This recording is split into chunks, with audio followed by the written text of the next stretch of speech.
Bien, alors on va maintenant déguster notre Saint-Chinian.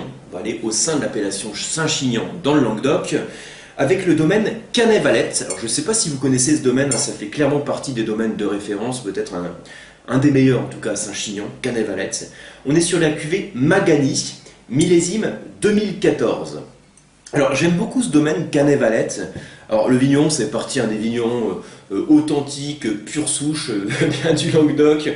Ils ont un peu une philosophie du vin qu'ils expriment comme ça sur leur site. Ils disent notre philosophie du vin, c'est les repas, l'amitié, les bouteilles, les verres qui s'entrechoquent à l'apéro. Donc voilà un petit peu cette image.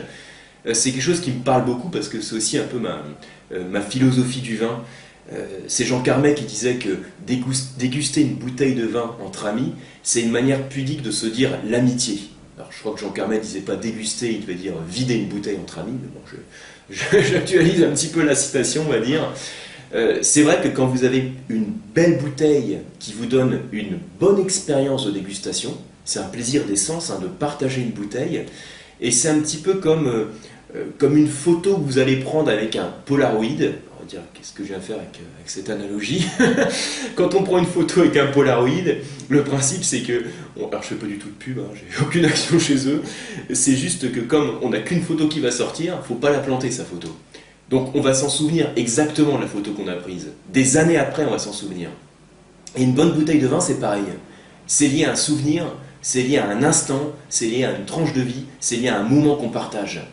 Et tout ça, donc les belles expériences de dégustation qu'on peut faire avec des belles bouteilles, ça me fait penser un petit peu à cette analogie. Donc je tenais à vous le dire en dégustant ce vin. Alors, c'est vrai qu'il y a des vidéos de dégustation parfois, c'est comme les vidéos théoriques, elles partent parfois un peu de tous les côtés. Donc je reviens sur mon sujet. On va voir ce que ça donne en dégustation sur chacune des étapes. Retenez que pour l'encépagement, on est sur un vin qui est composé de Syrah et de Mourvèdre. Alors c'est 50% de Syrah, 50% de Mourvèdre. Ce qui caractérise le domaine et surtout ce qui caractérise la cuvée Magani, ce sont les élevages très longs. Magani, c'est 3 ans d'élevage en cuve et en fût. Donc c'est des élevages assez prononcés qu'on va retrouver dans le profil du vin. Alors, en termes de dégustation, pour le visuel, j'ai une robe qui reste limpide. Et là, vous voyez que vous arrivez sur une robe qui est un petit peu évoluée. Alors, on n'est pas complètement sur du tuilé, mais on arrive sur du grenat. On a les pigments colorants qui commencent à prendre quelques nuances un peu orangées. Ça montre l'oxydation qu'a suivi ce vin et donc un certain vieillissement. Donc là encore quelques larmes, du gras, c'est un vin qui accroche aux parois. En termes de nez, on est sur un nez qui est plutôt intense, pas de défaut. Et là, c'est super intéressant parce que justement, dans l'enchaînement de la dégustation, là, on est sur un nez qui a une certaine complexité. C'est-à-dire, je vais avoir encore du fruit.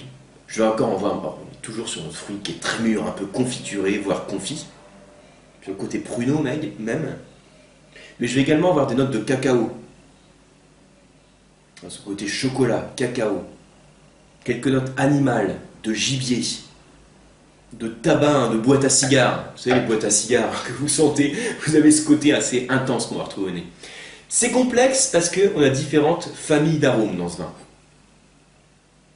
Ça donne envie de continuer la dégustation. Alors, en bouche, qu'est-ce que ça donne?